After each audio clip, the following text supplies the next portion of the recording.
ஆமா. அப்புறம் என்னன்னா டான்ஸ் ஆடுறான் எல்லாம், கேள்வி கட்டையெல்லாம் ஆடுதுங்க. வெட்டி தூக்கி கட்டிட்டு பாத்தீங்கன்னா மாப்பிள்ளை பொண்ணு எல்லாம் குரூப்பா டான்ஸ் எடுத்து இது பண்றான். கல்லூரி பெண்கள்ல இந்த சமையலுக்கு சப்ளை பண்றதுக்கு கூட்டிட்டு வந்துட்டு இருந்தானுல்ல, இப்ப வந்து டான்ஸ் ஆடுறதுக்கு கூட்டிட்டு வரான். சென்னையில இன்னைக்கு அது நடக்குது. என்னன்னா எல்லாம் முடிஞ்சு முசாபாவெல்லாம் செஞ்சு மாப்பிள்ளைக்கு எல்லாம் இது பண்ண உடனே அடுத்து டான்ஸ் ஆடுது. மேடையில ஒரே மாதிரி ஆடை அணிந்த சுமார் 20 பெண்கள் ஒரு பயங்கரமான குத்தாட்டம், பின்னாடி மியூசிக் போடுறான், அதுக்கு ஆடுறான், மண்டபம் முழுக்க தொப்பியும் தாடியும். இது என்ன, நாம எந்த நபியை பின்பற்றுகிறோம்? நபிகள் நாயகம் என்பது மெம்பர் படியில மட்டும்தான் இருக்காங்களா? நபிகள் நாயகம் என்பது ஜும்மா பயான்ல மட்டும்தான் இருக்காங்களா?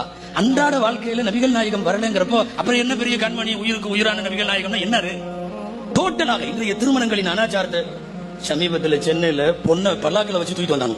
பொண்ணு மாப்பிள்ளங்க மேடையில் இருக்காரு, ரிசப்ஷன், பல்லாக்கில வச்சு பொண்ணு அலங்காரம் பண்ணி தூக்கிட்டு வந்துட்டானு. இந்த சாமி ஊர்வலம் எல்லாம் போக மாட்டீங்களா?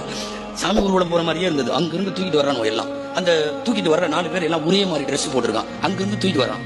அதை வந்து